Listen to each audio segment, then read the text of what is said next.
Assalamualaikum warahmatullahi wabarakatuh. Om Swastiastu, Nama Budaya, Salam Kebajikan. Kami dari mahasiswa Universitas Pamulang, Fakultas Sarjana Hukum, semester 2 dari kelompok 3. Gejala sosial adalah peristiwa sosial yang terjadi di antara oleh manusia, baik secara individu maupun kelompok. Kegiatan masyarakat melahirkan gejala sosial. Gejala sosial dapat terjadi di mana saja, baik di perkotaan ataupun di pedesaan. Cenderung heterogen berbeda dengan di pedesaan yang lebih homogen. Selain itu, stratifikasi dan diferensiasi sosial di pedesaan lebih sederhana daripada perkotaan. Gejala-gejala sosial yang ada di masyarakat dapat diartikan sebagai sebuah fenomena sosial. Muncul fenomena sosial di masyarakat berawal dari adanya perubahan sosial. Perubahan sosial itu tidak dapat kita hindari, namun kita masih dapat mengantisipasi perubahan sosial yang bersifat positif dan negatif. Sehingga kita harus hati-hati dalam menghadapi perubahan yang terjadi di fenomena ini. Yang ada dalam kehidupan sehari dapat menimbulkan masalah sosial. Adapun beberapa contoh fenomena sosial seperti munculnya kesenjangan sosial. Perubahan sosial yang ada di masyarakat dapat berdampak negatif maupun positif. Bagi masyarakat yang tidak dapat menerima hal tersebut, maka akan menjadi suatu masalah sosial di tengah masyarakat. Adapun contoh gejala sosial yang ada di masyarakat, yang pertama ialah kemiskinan. Kemiskinan ini merupakan suatu gejala sosial yang sering kita jumpai di berbagai negara, termasuk di Indonesia. Untuk kemiskinan sendiri dibagi menjadi dua, yaitu kemiskinan absolut dan kemiskinan relatif. Kemiskinan absolut ialah suatu kelompok atau seseorang yang tidak dapat memenuhi kebutuhan hidupnya sendiri. Namun kalau untuk kemiskinan relatif, yaitu sekelompok orang atau orang yang dapat memenuhi kebutuhan hidupnya sendiri, namun dia masih merasa tidak cukup atau masih merasa miskin bila dibandingkan dengan orang lain.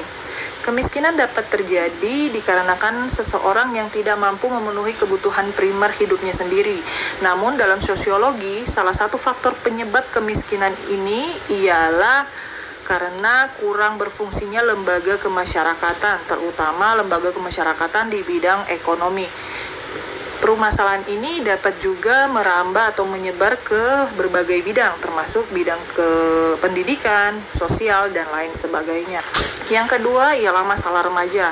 Masalah remaja ini dapat dikatakan suatu gejala sosial karena di saat masa remaja ini, seseorang remaja mencari jati diri sehingga banyak remaja yang menirukan tingkah laku orang lain.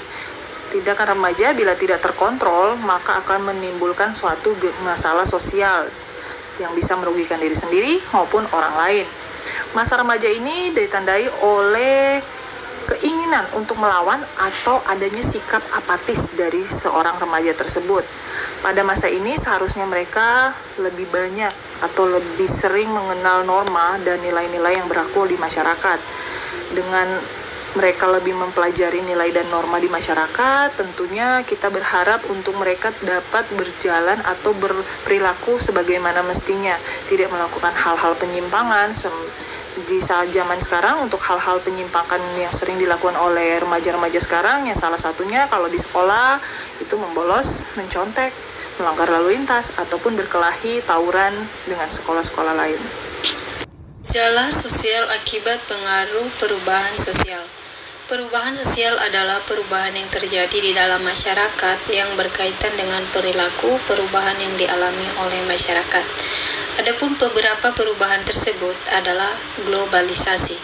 Globalisasi adalah sistem ekonomi dan budaya global yang menyebabkan manusia di seluruh dunia menjadi satu kesatuan masyarakat tunggal. Adanya globalisasi memicu perilaku ataupun pola pikir manusia. Kedua, pola hidup kebaratan atau disebut dengan westernisasi. Westernisasi adalah kecenderungan untuk menjadi sama dengan perilaku masyarakat barat. Westernisasi mengakibatkan lunturnya rasa kolonialisme, menghilangkan jati diri bangsa, serta dapat mematikan kreativitas seseorang akibat peniruan budaya barat secara berlebihan. Ketiga, pola hidup modernisasi. Modernisasi adalah proses pergeseran sikap, karakter, dan perilaku masyarakat dalam menyesuaikan dirinya dengan perkembangan dunia saat ini. Ketiga, sikap mengutamakan kepentingan dunia atau disebut dengan hedonisme. Orang yang menganut paham hedonisme didominasi oleh perilaku hidup bersenang-senang setiap waktu. Perilaku ini menyebabkan yang mengindahkan norma sosial, menolak untuk bekerja, dan tidak memilih etos kerja. Terakhir, sikap hidup boros atau disebut dengan konsumerisme. Konsumerisme adalah kegiatan pembelian barang konsumsi yang berlebihan. Hal itu untuk gaya hidup modern semata. Terjadinya perubahan sosial budaya di masyarakat ini merupakan salah satu akibat dari gejala sosial. Faktor penyebab gejala sosial ada dua, faktor kultural dan yang kedua faktor struktural. Faktor kultural yaitu adalah faktor di mana nilai-nilai tumbuh dan berkembang di dalam lingkungan masyarakat. Sebagai contoh itu adalah kemiskinan, kerja bakti, perilaku menyimpang. Dan yang kedua, faktor struktural. Faktor struktural itu adalah keadaan yang mempengaruhi struktural. Ya, di mana struktur itu yang dimaksud adalah sesuatu yang dibentuk oleh pola tertentu.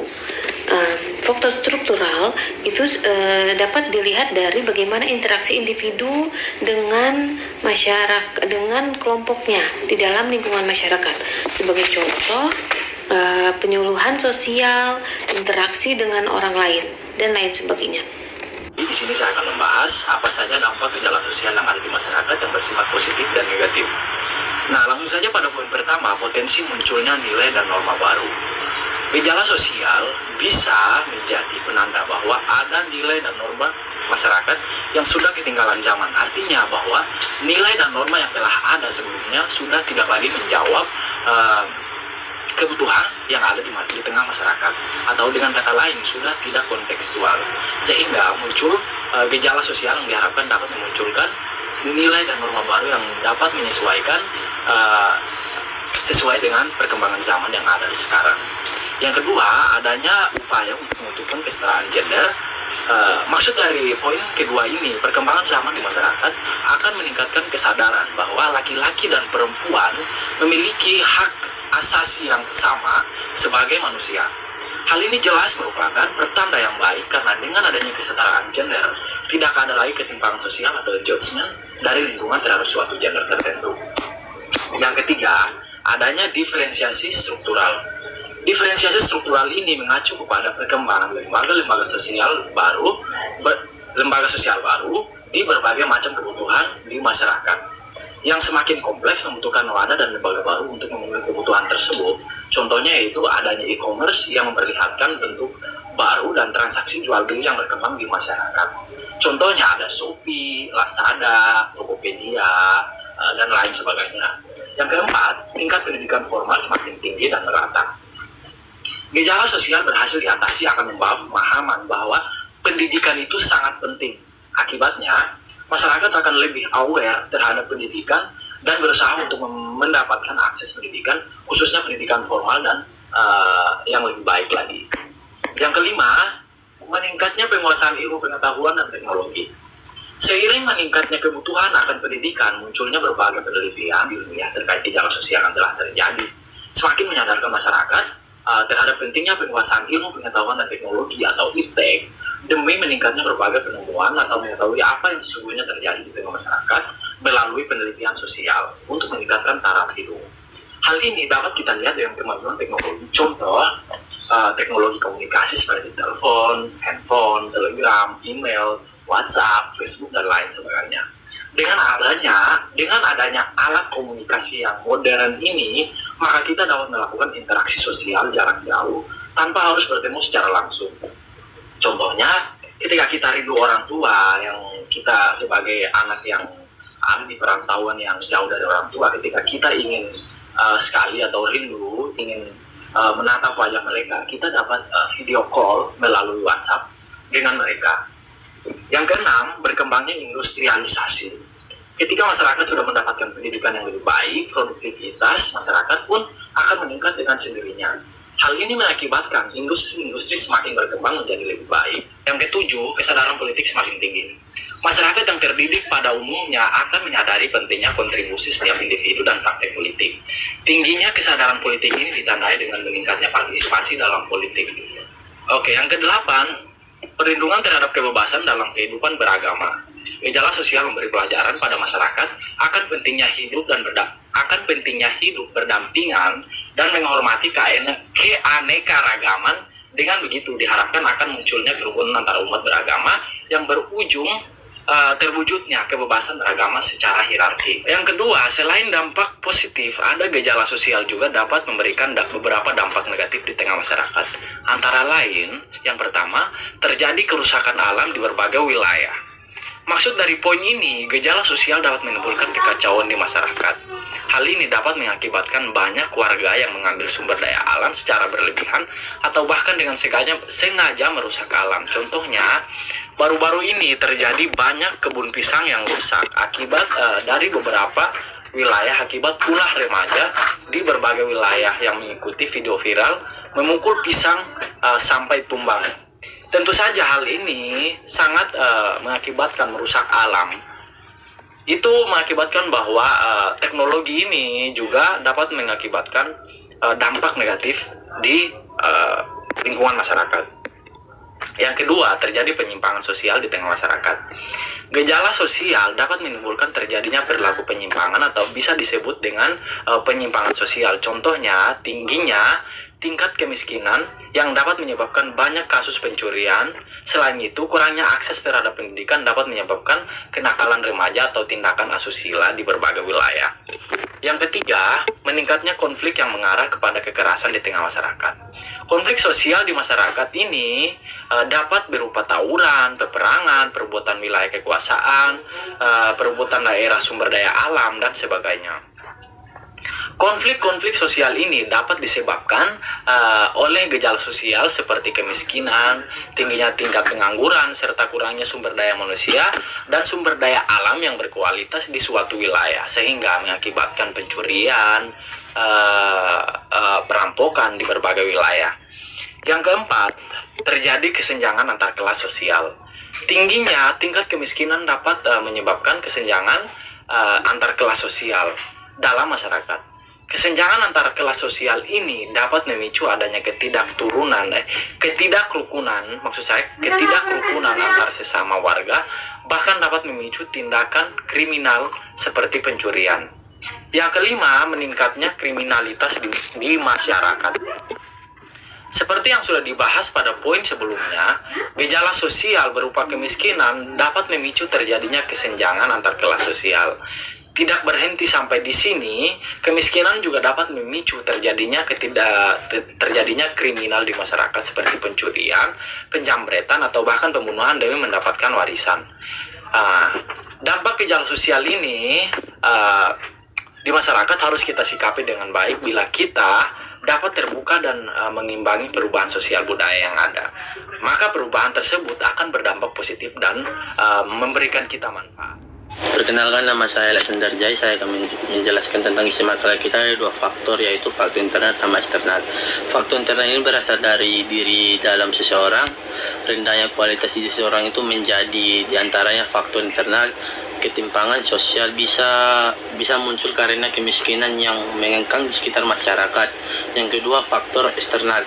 Faktor eksternal ini yang berasal dari luar diri seseorang. Faktor ini bisa terjadi karena adanya birokrasi atau aturan hukum yang ada di negara yang mengengkang di masyarakat, sehingga mereka kesusahan dalam mengembangkan dirinya sendiri. Sekian dan terima kasih. Saya melanjutkan tugas sosial hukum. Saya membahas tentang masalah ketimpangan sosial yang ada di dalam kehidupan bermasyarakat. Yang pertama, kondisi demografi. Demografi itu juga ilmu yang mempelajari tentang masalah kependudukan dan faktor-faktor yang mempengaruhinya antara masyarakat satu dengan masyarakat yang lainnya. Kemudian yang kedua, tentang kondisi pendidikan. Kondisi pendidikan itu pendidikan memang jadi kunci utama untuk menciptakan sumber daya manusia. Karena kenapa? Dari awal itulah, dari semenjak dari kita SD, SMP, SMA, itulah kita menciptakan biar kita dapat sumber daya manusia yang mumpuni yang untuk yang akan datang. Yang ketiga, masalah kondisi kesehatan. Kondisi kesehatan, kenapa dimasukkan dalam ketimpangan sosial? Karena kenapa? Fasilitas-fasilitas yang di daerah itu belum tentu memadai. Karena kenapa? Masalah tentang keuangan negara, masalah tentang dokternya, masalah tentang masalah untuk peralatannya pun itu pun menjadi masuk dalam ketimpangan sosial dalam kondisi kesehatan. Kemiskinan disebabkan masalah internal sendiri. Karena kenapa? Disebut internal karena itu yang bisa mengatur masalah kemiskinan itu kebijakan pemerintah kita sendiri. Ditambah lagi dengan masalah manusia sendiri, jadi personal sendiri. Karena kenapa? Dia kalau malas untuk mencari uang atau mencari pekerjaan, dia tidak akan mendapatkan apa-apa. Itulah termasuk dalam tentang, jadi dia bisa malas, jadi ntar dia bisa masuk dalam kategori kondisi kemiskinan. Kurangnya lapangan pekerjaan, pengangguran sekarang lumayan banyak.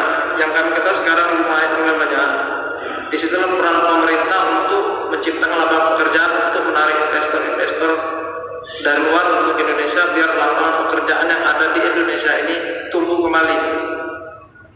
Mungkin yang berikutnya, perbedaan status sosial di masyarakat. Status sosial masyarakat berdasarkan kualitas pribadi seperti tentang kesehatan, pendidikan atau kekayaan, itu menjadi status sosial. Karena apa? Baik itu pendidikan pun kita, kalau kita di taman SD pun kita akan dipandang orang bahwa kita masih bawah. Ya, masalah tentang kekayaan pun kita menjadi status sosial. Karena kenapa? Di sana emang uang sekarang berbicara. Ditambah lagi untuk masalah kesehatan. Kesehatan pun kalau kita pun sakit, kita tidak akan bisa ngikutin orang yang ada di depan kita. Maksudnya itu, karena kenapa? Apabila kita lari, bila kita sakit, kita nggak mungkin ngikutin orang itu untuk bisa lari. Itu untuk masalah faktor kesehatan yang untuk status sosial. Kemudian itu masalah kualitas pribadi. Itu kualitas pribadi tergantung kita, antar pribadinya, apa kita sama orang itu kita dekat, gimana tata cara kita bicara, tata cara kita merangkul rekan kita, apa kita mudah tersinggung, apa kita mudah humble, mudah mencari teman. Kalau menurut saya seperti itu. Kalau masalah untuk kualitas pribadi, itu pun termasuk dalam status sosial. Kemudian yang terakhir, letak geografis. Indonesia sendiri terdiri dari macam pulau, dari Sabang sampai Merauke. Itu pun banyak juga adat istiadat masing-masing daerah. Istilahnya tuh ditambah lagi untuk acara-acara tradisi dan kepala daerah dan keinginan masyarakat pun masih banyak. Istilahnya ada masalah untuk masalah reog dan lainnya. Mungkin demikian yang bisa saya sampaikan. Demikian. Wassalamualaikum warahmatullahi wabarakatuh. Saya dengan Windy Sapitri. Di sini saya akan menjelaskan berdasarkan pembahasan yang telah dibuat. Maka dapat disimpulkan bahwa gejala sosial disebabkan oleh faktor kultural dan faktor struktural. Faktor kultural merupakan nilai-nilai yang tumbuh dan berkembang di lingkungan masyarakat atau komunitas. Kemudian untuk faktor struktural merupakan suatu keadaan yang mempengaruhi struktur. Struktur yang dimaksud adalah struktur yang disusun oleh pola tertentu. Pembahasan mengenai gejala sosial yang ada di masyarakat menjadi hal yang sangat penting karena gejala sosial merupakan suatu fenomena yang ditandai dengan timbulnya permasalahan sosial yang mempengaruhi dan dipengaruhi oleh tingkah laku setiap individu di dalam lingkungan kehidupannya.